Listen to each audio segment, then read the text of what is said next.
and some people saying, oh, he slipped, you know, he didn't do that on purpose and all that sort of stuff. Cut the crap. Let's be real. I don't know. Can Arsenal do it this season? Let me know in the comments below. Do you guys think Arsenal can win the trophy, or is it going to be City with number 5? Off the back of that, he came back on fire. 3 games, 3 goals. Yes guys, welcome back to the Mids MB channel, and today, as you can see by the title, we have got yet another Premier League recap, this time for the month of September. Now, in last month's recap, there was a lot of action going on, a lot of VAR calls, a lot of scorelines that we didn't quite predict that well, and for this month of September, it's the exact same thing. Like, honestly, we would have thought that VAR would have learned their lessons from last month, but honestly, this Premier League, the referees, they need to be held accountable. And as always, I'm going to split this video up into 3 different groups. You've got lessons learned, VAR exposed, and then finally the award show. But before we get stuck into that, make sure you subscribe to join MB United, our lovely growing community. You guys have been showing me massive amounts of support, so I want to say thank you for that. And also, just before we get into the video, shout out to Dixie Dean, first and foremost, one of the guys that is always commenting on my videos, always supported, so much love for that. And not only that, he did so well in his GCSE, so I think you guys just, you know, comment down below, well done Dixie Dean. I'm gonna put a little pinned comment there, shout out you, and let's get into the video. Now, as I mentioned, the first part of this video is what we call lessons learned. And the first lesson that we learn is that Arsenal might be serious title contenders. Now, the reason I say they might actually be serious title contenders is because when Martin Odegaard got injured in international duty, after that, they had the run of Tottenham, Man City, and of course, Leicester in the Premier League, not to mention Champions League games in between those as well. And a lot of people thought that this is where Arsenal was going to crumble, not only potentially at Spurs, but definitely at Manchester City, and this was not the case. Despite lacking a bit of creativity in the first couple of games, Arsenal managed to find Trossard in that number 10 slot, fitting almost like a perfect glove. Like, it was absolutely amazing, and I feel like this is just a testament to how far the Arsenal team have grown, because we've seen it in years prior. 2 years ago, when they were chasing the title for the first time, William Saliba got injured and they absolutely collapsed at the back. And then not to mention, even last year, despite not necessarily having that many injuries, still weren't able to get those results that you have to really grind out if you want to be a team that wants to lift that trophy come May. In the North London derby, it was a professional display from Arsenal as they only beat them 1-0. Of course, scoring from a corner, as Arteta has absolutely cooked up a meal for the team. And shout out to Nicholas Jova, the set piece coach, who personally must be on some sort of, he must be on a bonus, like on a goal bonus or something like that. If he's not, yeah, he needs to be on one. And then going away to Manchester City the week after and basically winning the game despite having 10 men for majority of the game up until John Stones had a late, very late equaliser.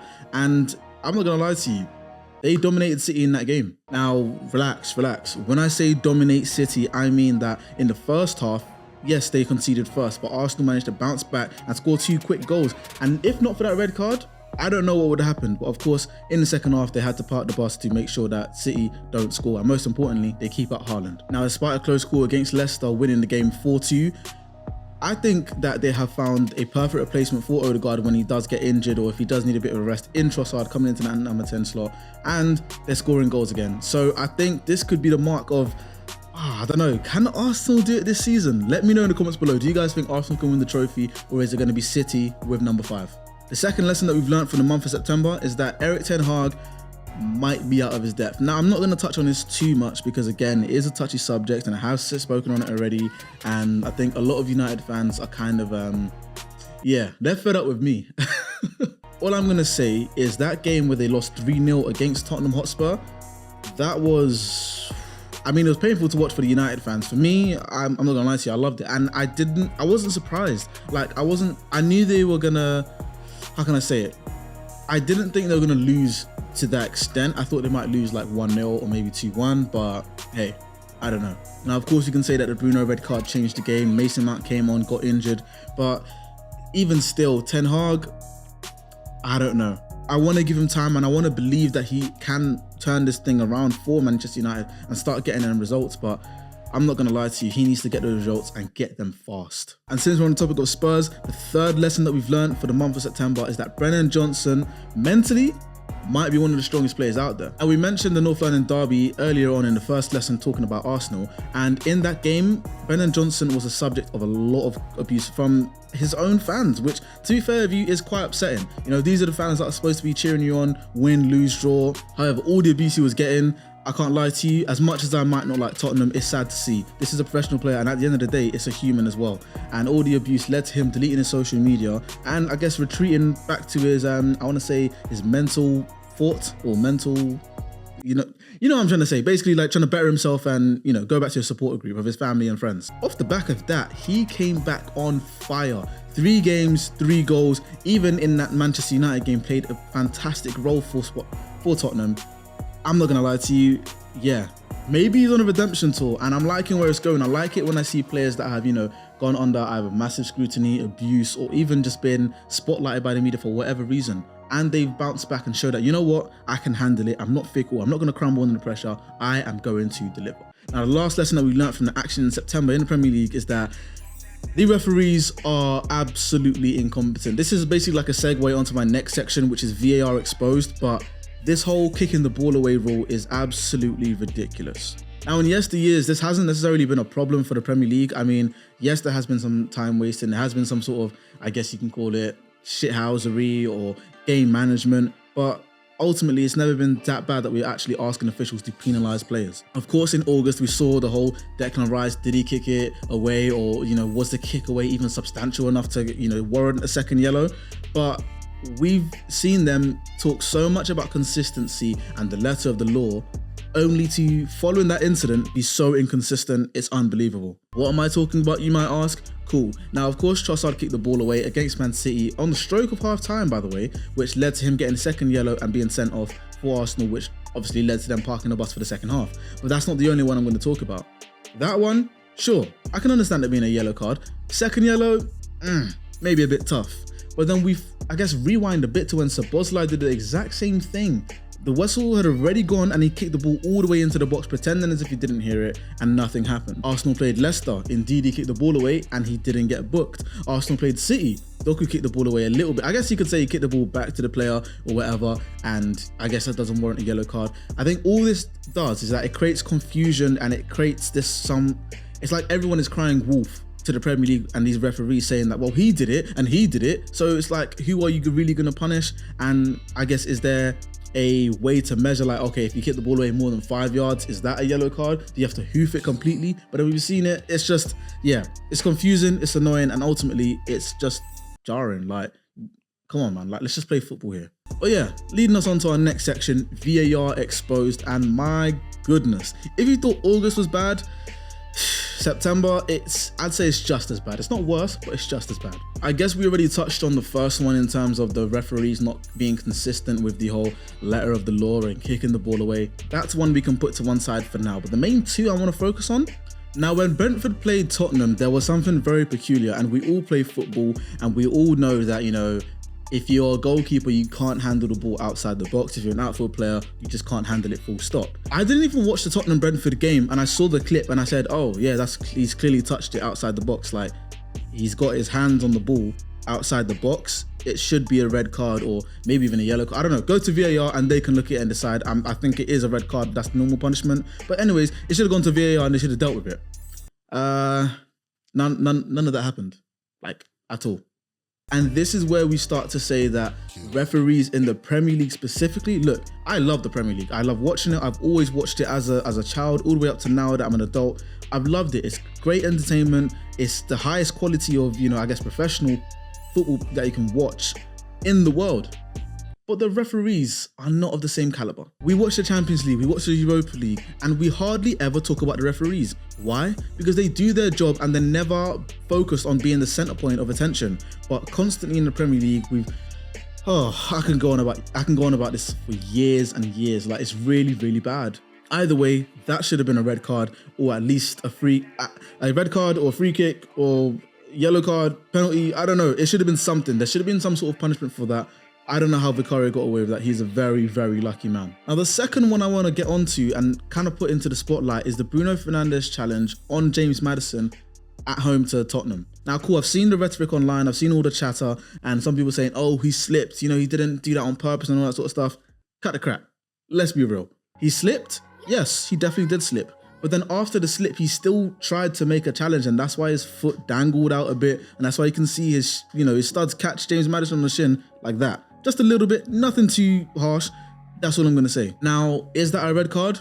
no, it's definitely not a red card. I personally, if I was the referee, I would acknowledge the fact that he slipped, but he's still out of control. It is still a bit reckless, and I'd give him a yellow card. I'd say, look, be careful. I know you slipped, but there's grace. Obviously, he got red carded. It went to VAR that even checked the red card, and they said, you know what? Yeah, we're going to agree with the on-field decision, red card. And when teams get red cards that, you know, they see or they deem to be unfair or unwarranted, they appeal. And usually what the FA do is that they, you know what, they read it and they're like, you know what we're going to do is we're going to stick with the decision because either we don't agree or either it's like we don't want to, how can you say it? We don't want to question the intelligence of the referees. We don't want to put their authority into disrepute. So they usually just reject these appeals unless it's like a blaring error. Now, for some reason, of course, Manchester United would appeal as any other club would, but for some reason, the FA actually accepted this appeal and now his red card is overturned. And the reason why I'm saying this is part of VAR exposed is because how on earth can a referee that is watching the game on a monitor see that and be like, yeah, cool, red card. And then a couple days later, an official letter comes in, official complaint, and it's like, okay, let's review it again. Oh, wow, that wasn't a red card. Yeah, let's overturn that.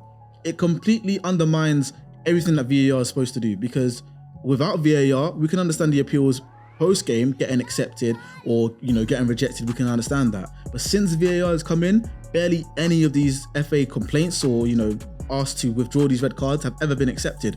So why is it accepted now? And like I said earlier, this further puts a bit of a lack of trust into the fans and I guess the clubs as well around the referees and PGMOL and who else is governing the game, because it's like, well, if you can't get it right in the game right then and there in real time, and then you can't get it right in VAR, but later on, 2-3 days later, you say, oh, apologies, we'll take the red card away, we'll take that away. What's the point of having VAR there in the first place? And I am personally tired, yeah, of that referee McDermott on Sky Sports keep saying, oh, you know what, it's this, it's that, it's the other. I'm tired. Honestly, tired of it. But I've got to credit McDermott, because he and I, we feel the exact same way about referees. Common sense and refereeing don't actually go hand in hand, do they? Look, he said it, not me. And then lastly, of course, we have the third section of this video called Award Show. For the Premier League Manager of the Month, we have 5 contenders. We have Mikel Arteta of Arsenal, Unai Emery of Aston Villa, Enzo Maresca of Chelsea, Marco Silva of Fulham, and not to mention Arne Slot of Liverpool. Now, we have 2 returning nominees from August, of course, being Mikel Arteta and Arne Slot. And me personally, I'm going to give it to Mikel Arteta. And the reason why I'm going to give it to Mikel Arteta is because despite having an injury to one of their main players, it's almost the same as if, you know, Man City have potentially lost Rodri or Haaland. It's the same if Chelsea had lost probably Palmer. Despite Martin Odegaard getting injured, they still managed to be winless, to still manage go unbeaten against Spurs, Manchester City and Leicester. And then of course we have another game at home against Southampton, but by the time this comes out, we'd have already played Southampton. So I don't know, did we win? Did we lose? You let me know in the comments below. And of course, 2 of those fixtures being the North London derby and then going head to head with your title rivals and coming out with 4 points out of 6. I'm not gonna lie to you, I think that's very good. It might be a little bit of bias. I don't know. You guys let me know about that one, because I don't think I'm biased. But I have to give a shout out to Enzo Maresca, because what he is cooking at Chelsea, of course we can all put the spotlight on Cole Palmer and his brilliance. We're going to go into him later, don't you worry. Of course we can focus on Cole Palmer and all of his brilliance, but Enzo Maresca has definitely molded a team that have gelled together, I think, are finally clicking, and players that really want to play for the badge. And I can't lie to you, there's exciting football at Stamford Bridge, and I think personally they might, I don't want to say Champions League football, but they're definitely getting at least Europa League this season. So shout out to Enzo Maresca. But I've got to give it to Mikel Arteta. Next, we have Premier League Player of the Month for the month of September. Our nominees are Harvey Barnes, Luis Diaz, Gabriel Magalhaes, Ryan Gravenberch, Raul Jimenez, Cole Palmer, Ollie Watkins, and Dwight McNeil. Now, each of these players in their own right, I won't go into too much depth about each and every one of them, but Gabriel, absolutely amazing when it comes to set piece goals. Like, I think he scored both the goals against Manchester City and Tottenham from corners. I don't think he got one against Leicester, but he is an absolute threat when it comes to set pieces. And Arsenal, moving like prime Tony Pulis with the set pieces. It's like everyone, it's like a corner is almost like a penalty. they're going to score one of these at least. Raul Jimenez is a man inspired in completely new form now. Of course, he did have that very, very bad injury onto his skull at Wolves a couple years ago, and it seemed like we weren't going to get the best of Raul Jimenez again. But at Fulham, he's somewhat rejuvenated his career, and he's been very vital for them this month. I cannot lie to you. However, Mr. Cole Palmer, Mr. Cole Palmer, 4 goals in 1 half. How greedy! I'm not gonna lie to you, what Cole Palmer is doing at Chelsea is absolutely sensational. It kind of reminds me of the time when Eden Hazard was at Chelsea and he was, I'm not gonna say they're the same player or that they're playing in similar ways. That is definitely not what I'm saying. But what I'm saying is the way that sometimes that Eden Hazard would carry that Chelsea team, and it's like, if anyone is gonna score or give an assist, it's gonna go through Hazard. The same thing is happening with Cole Palmer. And I think if he keeps it up this season, we're gonna have to put Cole Palmer into some serious conversations. I'm not gonna say Hazard-esque, but one of the top players in the league. Now for that, of course, that lands him, for me, Premier League player for the month of September. He's absolutely sensational.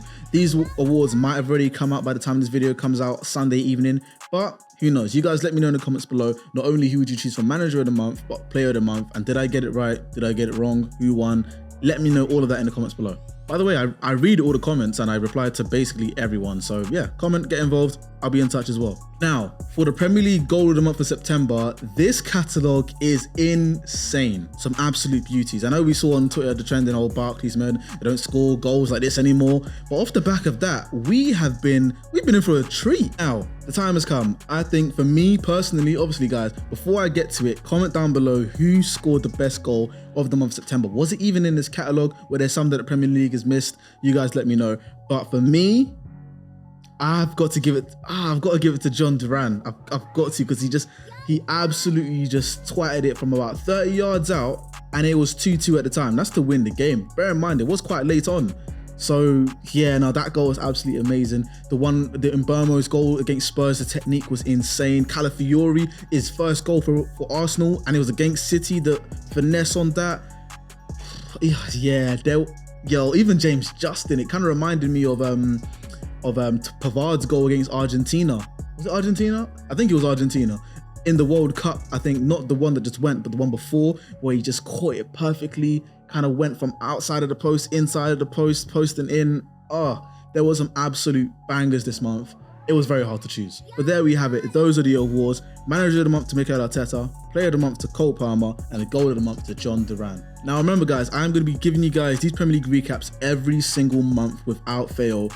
By the grace of God, please, without fail. And I'll also try to sneak in some Champions League recaps as well. What I might do, I might put them as shorts, so stay tuned for that. Always look at, if it's not on my YouTube short, it means that it's definitely on my TikTok and probably on my Instagram as well. So make sure you follow me on those platforms as well. It'll pop up right here or here. Maybe there, I'm not too sure, but it'll pop up on screen so you guys can follow me there as well. If you want to watch the Premier League recap for August, you can definitely click here. But I personally think this video here, you are going to enjoy it just as much, if not even more, than the video you just watched right now. So make sure you click there. Let me know how you found it. As always, leave a like, subscribe to the channel, and I will see you guys when I see you. Peace. Every 3 weeks, it just depends on how many times I can, how many, I said it wrong completely. I just realized people are going to watch these bloopers and think I am crazy. I'm not crazy. It's just my brain.